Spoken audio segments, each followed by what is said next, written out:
The last day of the Wild West, 1890. Once, America ended here, where the roads disappeared, where the telegraph poles dissolved into emptiness, where a man was left alone with the wind, the dust, and the endless horizon. This is where the Wild West was born. Not the version that would later appear in movies. Not a legend. Not a fantasy. But a violent, restless world where freedom cost more than a human life. At night, towns drowned in smoke and kerosene light. Saloon doors swung open beneath the sound of laughter, gambling cards, and revolvers resting on old wooden tables. Cowboys returned from weeks spent driving cattle across endless plains. Hunters disappeared into the darkness beyond the frontier. And somewhere past the horizon, there was still land untouched by law. For a brief moment in history, people believed the frontier would never end. But they were wrong.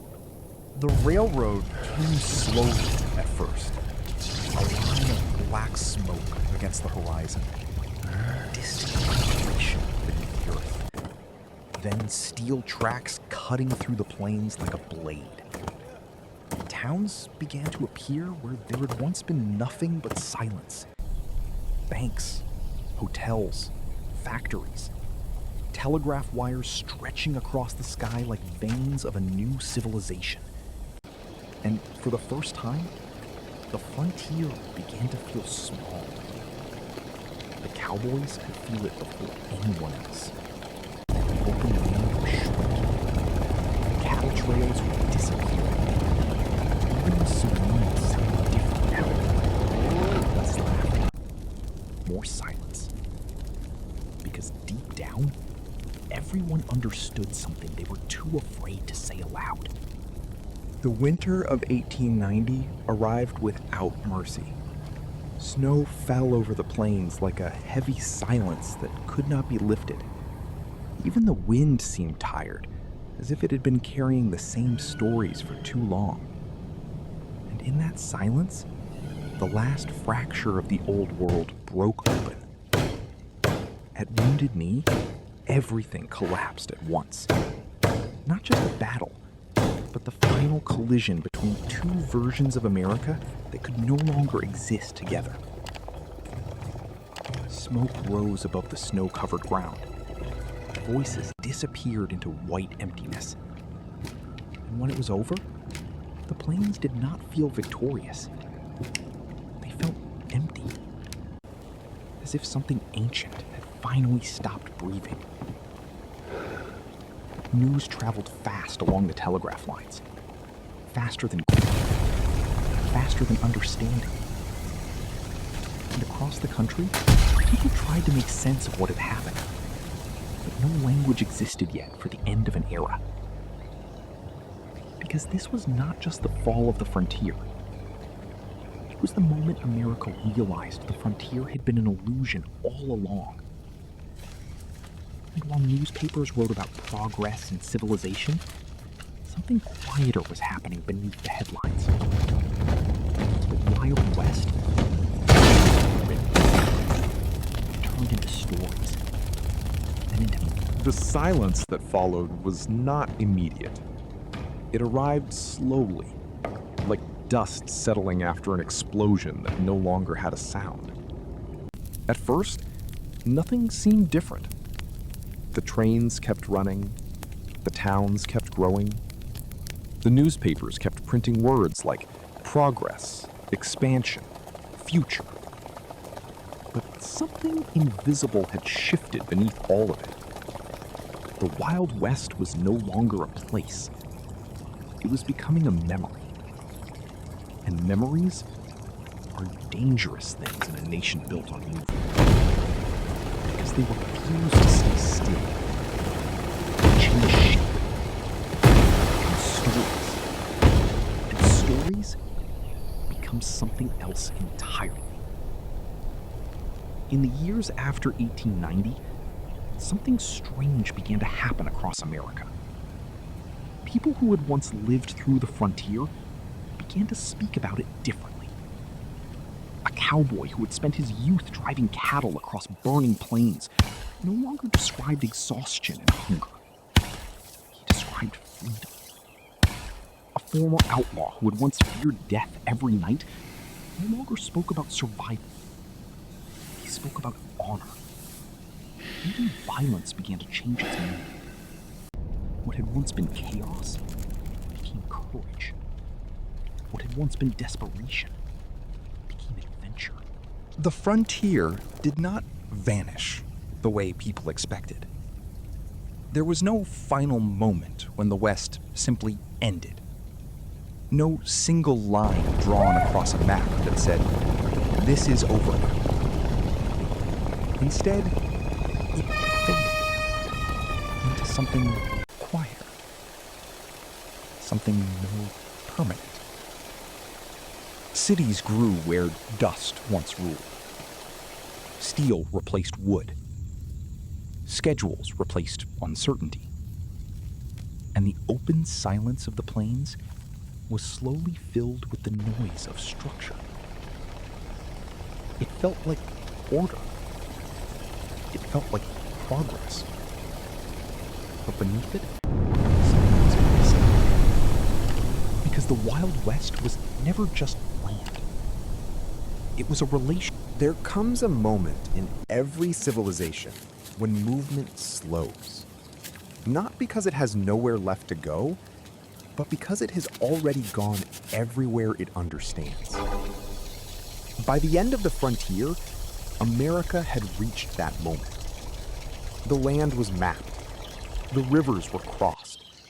The railroads connected what once felt infinite. And in that connection, something subtle broke. Because the unknown had always given shape to ambition. It was the reason to move, to risk, to become something else. But now, the unknown was shrinking into memory. And memory does not push a nation forward. It pulls it inward. In the towns that once stood at the edge of nothing, people began to notice small absences. A silence where gunfire used to exist. A stillness where horses once filled the streets. A horizon that no longer felt like possibility, but like decoration. Even danger changed its character. It was no longer wild. It was managed.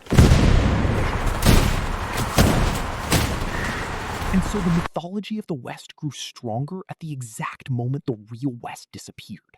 Because people needed something to replace it. Something that still felt alive. Something that still moved without permission. Cowboys became... The West did not end with a collapse. It ended with a transformation so complete that collapse was no longer visible. By the early 1890s, the frontier had already been absorbed into something larger than itself. Not defeated, not erased, but rewritten into a system that no longer needed it to exist in its original form. The land remained, but its meaning changed. Where once there had been distance, there was now connection. Where once there had been uncertainty, there was now structure. Where once a man could disappear into the horizon, now the horizon was measured, divided, and owned. And in that shift, something fundamental left the American imagination. The idea that a place could be beyond control. But human memory does not accept total loss. It adapts. It reshapes what cannot be held. And so the Wild West was reborn a second time. Not in reality, but in reflection. Stories began to circulate faster than truth, printed in newspapers, staged in traveling shows, reconstructed in early photography and performance. The frontier became a performance of itself, and audiences, far removed from dust and danger, began to believe they were seeing what it had been. But what they were really seeing was what they needed it to be. When the frontier finally disappeared, the silence it left behind was not empty. It was structured, organized, measuring itself in railroads, cities, and laws that stretched farther than any horizon ever had. And yet, something in the human spirit continued to search for what had been lost. Not land, not danger, but space without definition. The kind of space where a person could still become something unexpected. In the decades that followed, America would continue to expand in every direction, except the one that mattered most to memory. Upward into cities, outward into industry, forward into speed, but not back into uncertainty. Because uncertainty had been reclassified. It was no longer seen as life.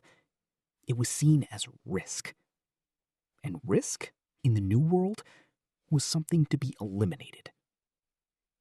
Yet stories of the Wild West refuse. Even today, the West survives in fragments. Not as a place you can reach, but as traces left behind in the modern world. A straight highway cutting through desert silence. A rusted railway line disappearing into weeds.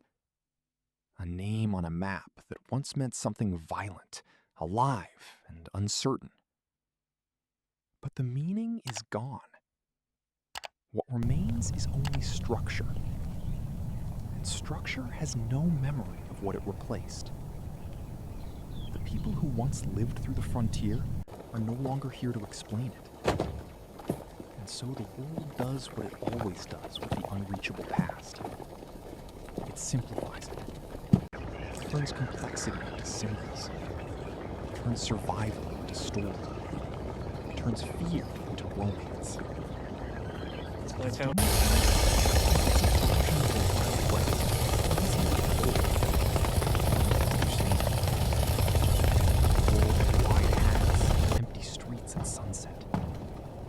Duels that end in a single shot, of silence that feels meaningful instead of dangerous. But the real frontier was never cinematic.